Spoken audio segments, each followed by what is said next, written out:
Good day, BSC 301C English. We are the group 2 and I am Miko. I am Annie. I am Belle. I'm Marge. And I am JM. Again, we are the group 2 and on this morning, we will be tackling the teaching approaches and the K-12 curriculum. So last time, let's have first a recap. So last time, we've tackled the educational objective, which are the intended learning outcome, the domains of learning, the new taxonomy of educational objectives, and the SMART objectives. And on this day, we will be going to tackle the teaching approaches and the K-12 curriculum. Okay, so for our objectives, at the end of the lesson, the students should be able to first is to describe the different approaches to school curriculum. Since we have a lot of approaches in the teaching field, such as the learner-centered approach, inclusive approach, developmentally appropriate, and so on. The next one will be explained by example how the approaches clarify the definition of curriculum. And the next one will be gain comprehensive understanding of K-12 basic education curriculum reform. And the last one is reflect on how these approaches interrelate with each other. Now, let's proceed for our lesson proper. First one, first on the list, we have the learner-centered approach. So, this also known as the student-centered approach. It is in a learner-centered instruction, choice of teaching method and technique as the learner as the primary consideration, or his or her nature, his or her innate faculties or abilities, how he or she learns, his her developmental stage, multiple intelligences, learning styles, needs, concerns, interests, feelings, home and educational background. So this only means that learner-centered teaching methods shift the focus of the activity from the teacher itself to the learner. So these methods includes the active learning in which students solve problems, answer questions, formulate questions or on their own, or discuss, explain, debate, or brainstorm during the class. They also uses interactive strategies like decision making, problem solving, probing question, and so on. The next approach will be the inclusive approach. So no student is excluded from the circle of learners, no favoritism, no outcast, no prompting. The teacher is for all students. If you are inclusive in approach, you are truly learner-centered. It means that each individual learner is valued and they are treated with dignity and respect. We can also say that there will be strategies that refers to any number of teaching approaches that address the needs of the students with a variety of backgrounds and the learning modalities, of course, and abilities. Why? Because these strategies contribute to an overall inclusive learning environment in which all of the students or your pupils perceive to be valued and able to succeed. It is also promote inclusivity inside the classroom, equality, being fair, and same treatment with all of your students without bias. The next approach will be the developmentally appropriate. So this task within developmental stage from is simple to complex or respective of grade level. Observing developmental appropriateness is another way of expressing learner centeredness. So it also promotes each a child's optimal development and learning through a strengths based or play-based approach to joyful, engaged learning. Now, moving on to our next approach, which is the responsive and relevant approach that will be discussed by Miss Bedar. You may now proceed. Okay, thank you for that. So we are now down to our fourth teaching approach in K-12 curriculum, which is the responsive and relevant approach. So in a responsive and relevant approach, we have teaching teachers should connect the lesson to the students' daily experiences. So we are teaching students to give them other information and ideas which is beneficial not just as a student but as an individual and to make them become better version of themselves. So we teachers, what we teach should respond to the needs and the interests of the learners so that learners uh, can improve their ability and skills and they can be used it in their daily life situation. And also under this approach, teachers should make teaching more meaningful. So uh, so teachers can make their teaching more meaningful if they can relate or connect learning with the real world setting or in the students' daily experiences. And to make the learning more relevant for the students, teachers should ask or encourage students to ask questions and explore new ideas using their own opinion. And under also in this approach, we have it is a no to meaningless mile wide inch deep teaching. So uh, let us first define what is mile wide inch deep teaching. So when we say mile wide inch deep teaching, it means that we are covering a large set of topics but on a shallow level. So in this approach, teachers should avoid using this approach because when we cover a broad topics that may or may not have relationships to the topic we are discussing, the students can have a hard time to synthesize and understand what they are learning. And uh, as a teachers, once one topic becomes clear to the students, then it is time to move on to something else. So meanwhile, this approach is also no to teaching to the test. So let us first define what is teaching to the test. So teaching to the test or also called as the item teaching means we are teaching only the specific items that may found on test. So in this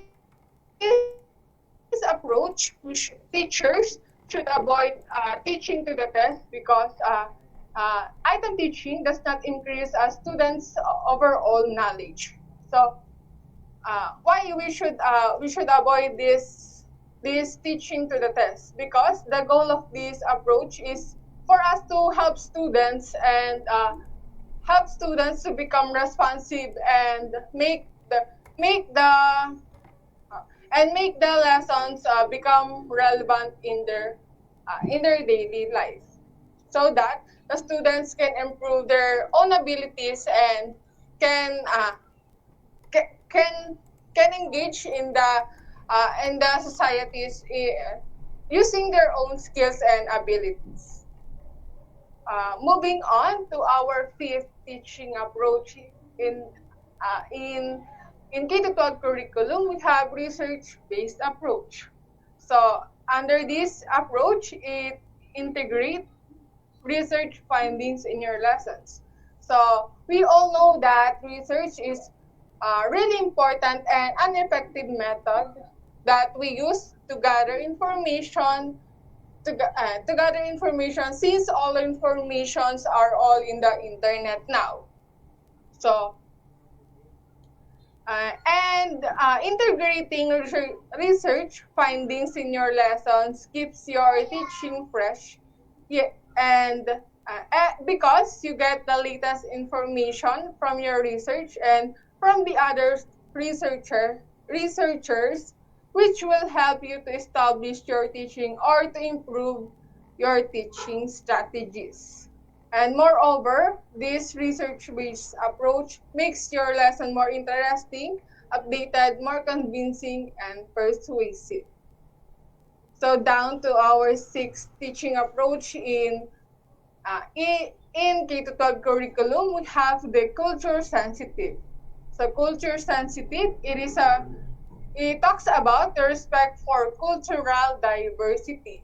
So teachers should view all the students as a unique individuals and realize and accept that learners have varied cultural experiences, beliefs, values, and language which affect their ways of thinking or interacting with others. So also in this approach, teachers should learn to don't judge one culture as superior than the other. So, being a culture sensitive, you will not judge one culture to another because no culture is perfect and every culture has its own strengths and weaknesses. So, being also a culture sensitive teacher, you will be going to be less judgmental, more understanding, and empathetic with your students. So to sum up, being culture sensitive approach is about being mindful of the diversity of the cultures in your classroom. So moving forward to our seventh topic, we have Miss Marjorie we have Miss Bell rather to explain further. All right, thank you for that, Annie. Moving forward to the number seven, which is contextualize and global. In contextualize and global, it means that put your lesson in a context. Contextualized teaching means exerting effort to extend learning for a while.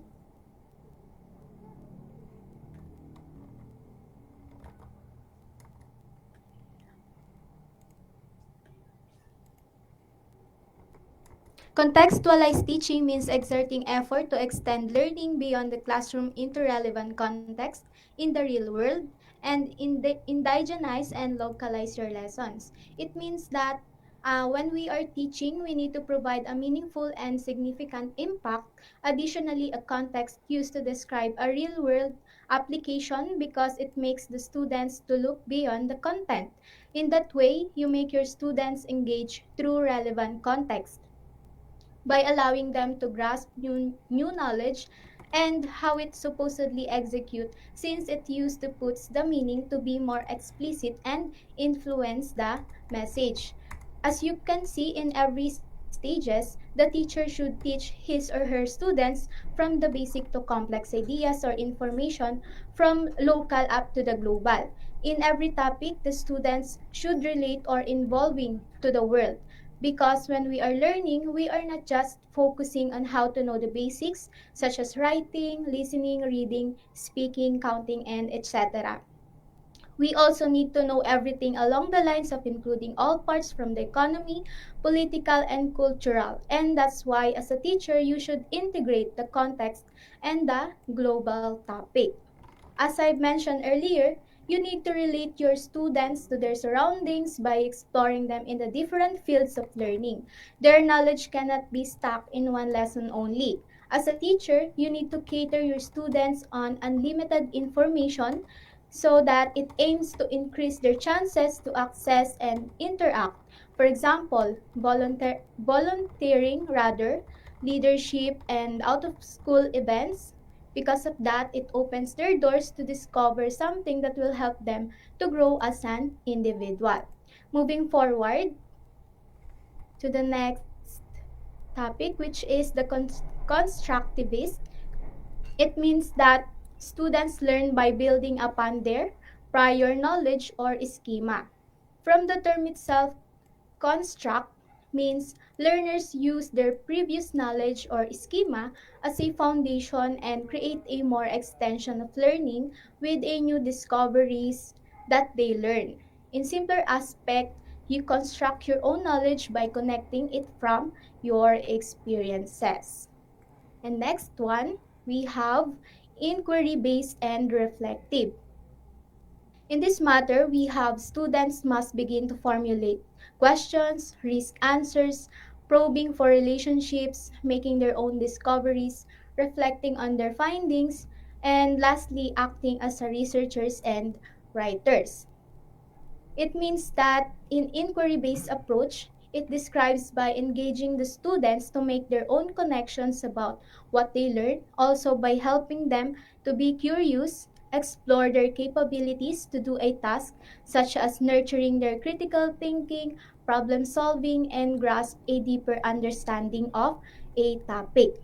When we say reflective, it means that it is the kind of approach that allow your students to reflect on their learning experiences and aids them to enhance the things that needs improvements and how far they have come to fully reach the quality of their learning and potentials. Lastly, being a teacher, you should serve as the role model, flexible and the responsible one, and by practicing a reflective teaching helps your students to connect, discover, realize, and improve many things.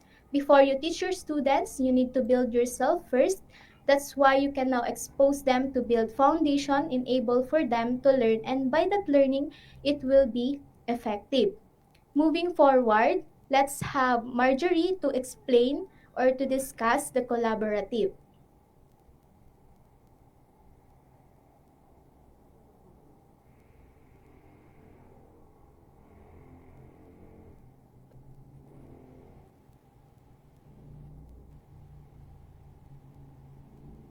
Thank you so much, Belle. Am I audible? Yes, Yes. ma'am. Am I audible? Yes, ma'am. Yes po.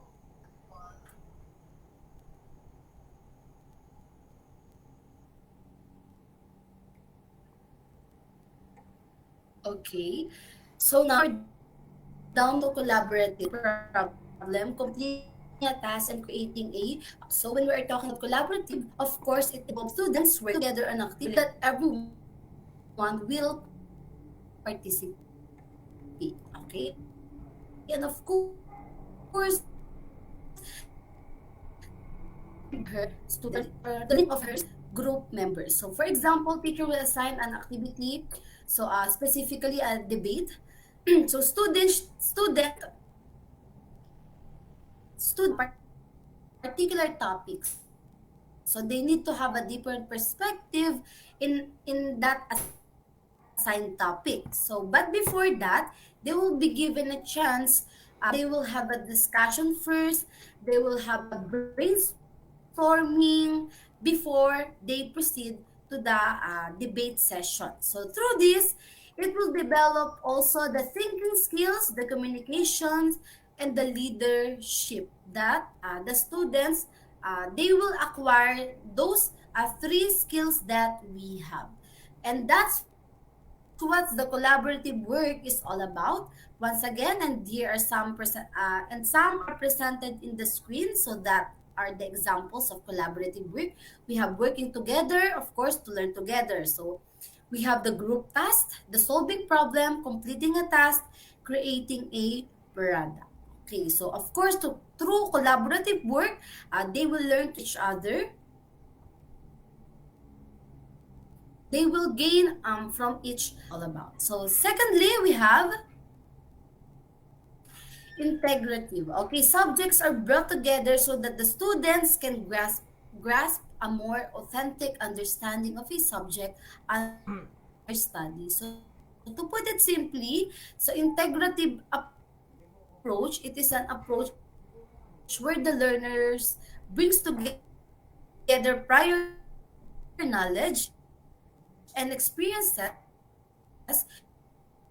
to support new knowledge and experiences to support new knowledge and experiences. So also, how the students able to encounter a new concept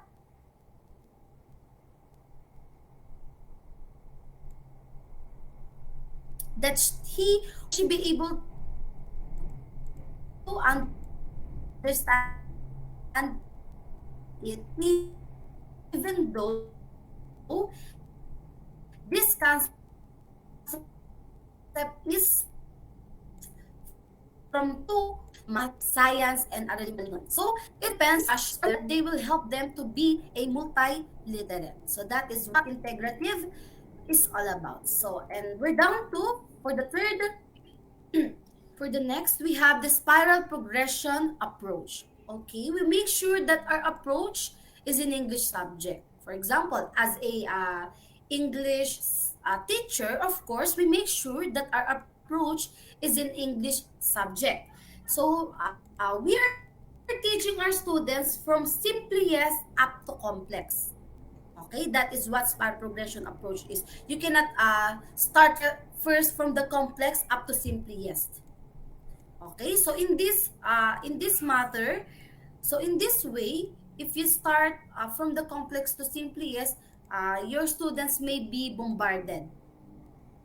Okay, and of course, in spiral progression approach, once again, we are teaching our students from simplest up to complex. So to expose our students into a wide variety of topics and disciplines. So because we want our students, once again, like what I have said earlier, we are helping them to expose rather in a wide variety of topics and disciplines. So we are studying it over and over again.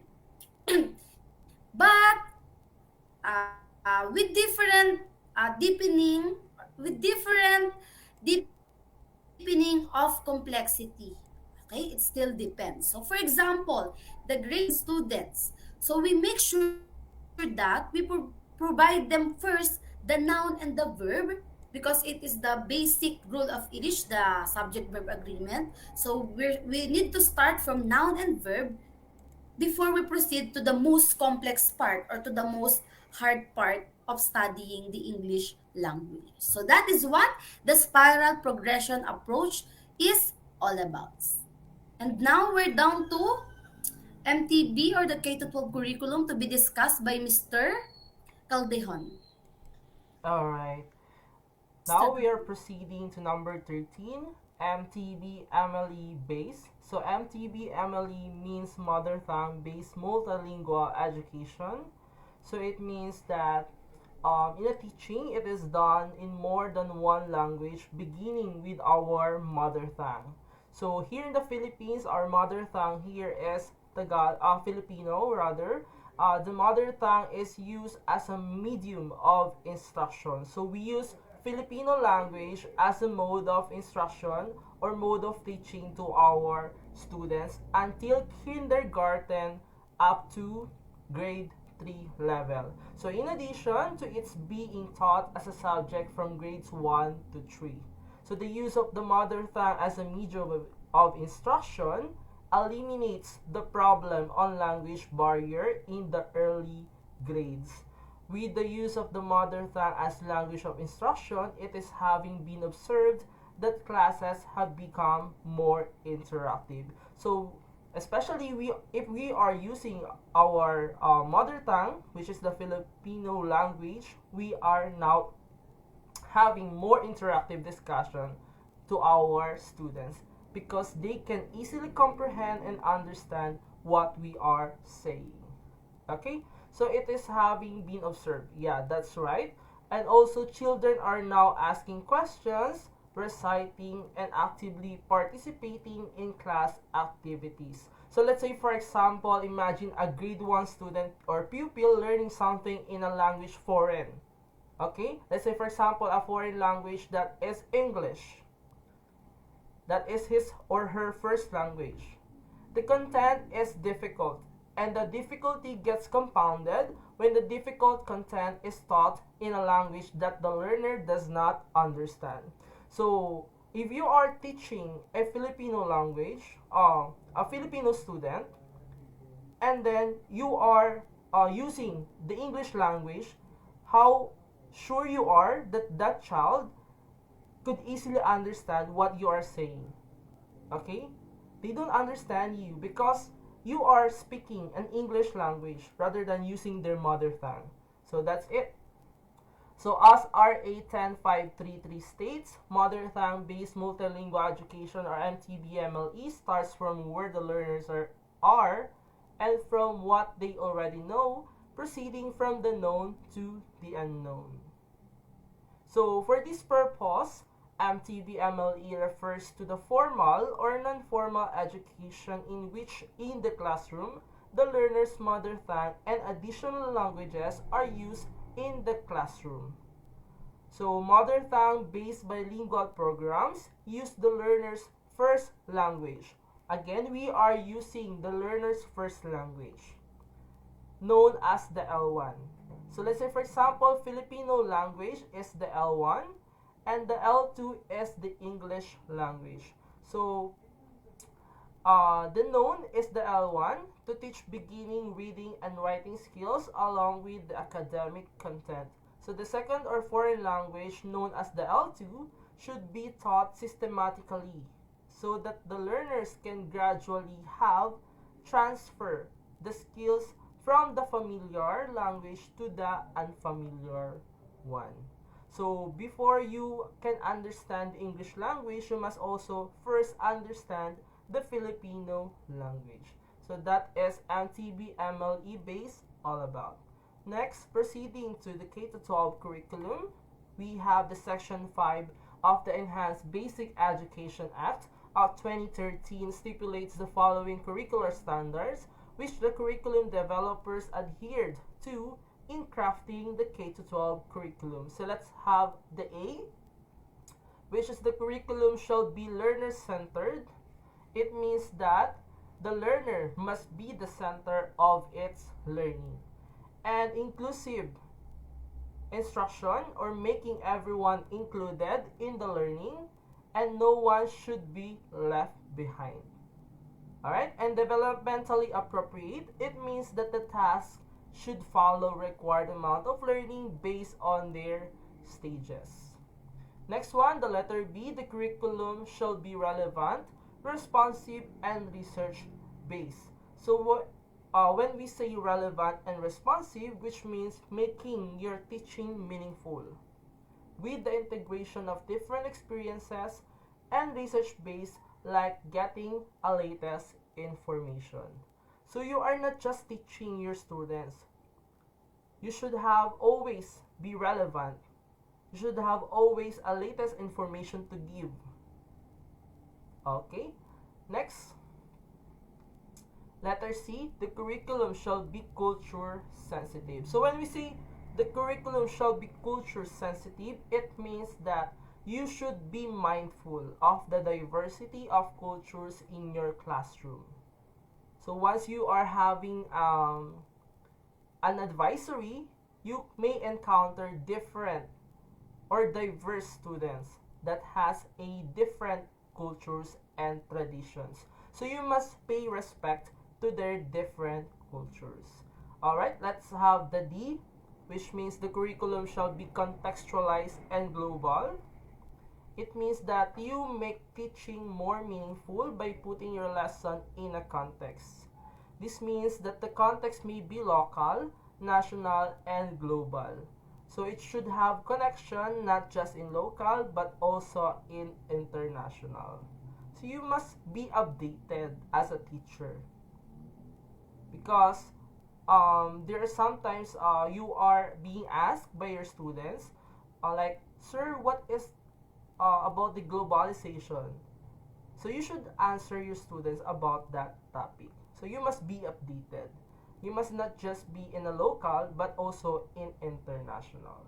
Okay, proceeding to letter E, the curriculum shall be used pedagogical approaches that are constructivist. So when we say constructivist, you from the word construct, no? You are constructing. You are believing your students that should learn that the students should learn by building upon their prior knowledge or the knowledge the students already know prior to your teaching. So you are building their background knowledge. All right, let's have the inquiry base, which means inquiry based and reflective, which means that this teaching approach, the core of the learning process is to elicit student generated questions. So you are now being inquired. As a teacher, you are more knowledgeable about that. So you have to be prepared once your students ask you about a certain information, you should be inquiry based, no? And must be reflective to their answers or questions. Okay, let's have the collaborative. When we say collaborative, it involves groups of students or teachers that working together. And when we say integrative, these are the interdisciplinary when the integration is within one discipline.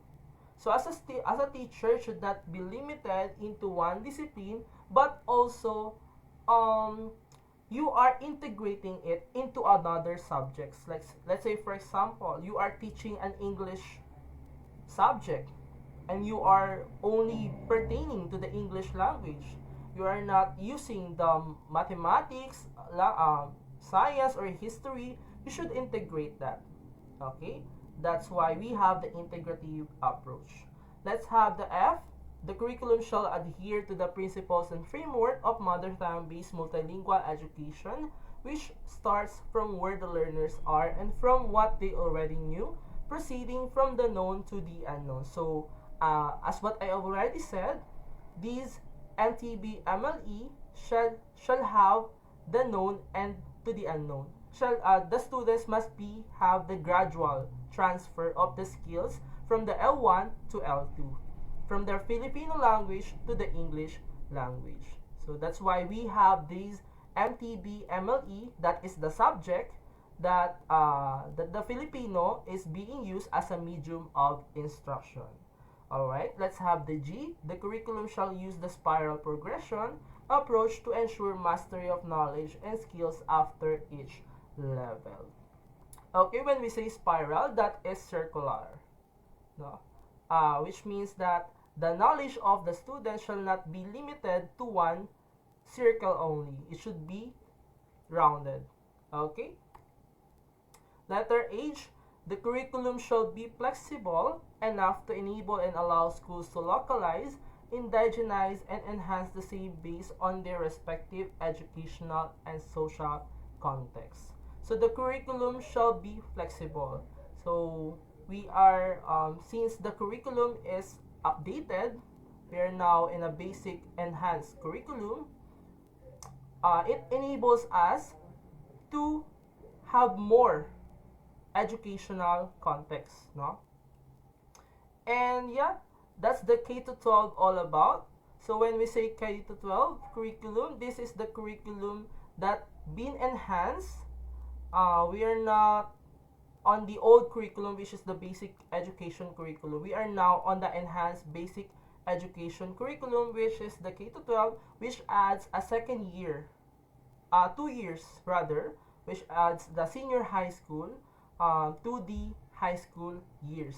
So we are now having 13 years of learning from kindergarten and 6 years to elementary and 6 years to high school and 4 years to college. So K to 12 curriculum helps us to get to be ready, no, taking the college level and also to get um, easily get a job because K to 12 is more on um, improving or more on we should be in a local I mean in the international standard. So that's why we have the K to 12 curriculum. So that is all about. Again, our topic is the approaches, okay, the teaching approaches of the subjects in the K to 12 curriculum and K to 12 curriculum itself. So that's it. Thank you everyone. If you have any questions, you are feel free to share and ask everyone or ask us to better answer your questions. So that's all. Once again, my name is John Mark and go ahead. My name is Annie. My name is Miko. My name is Belle. And okay, we have Marjorie Cosipe, and we are your Group 2 reporter.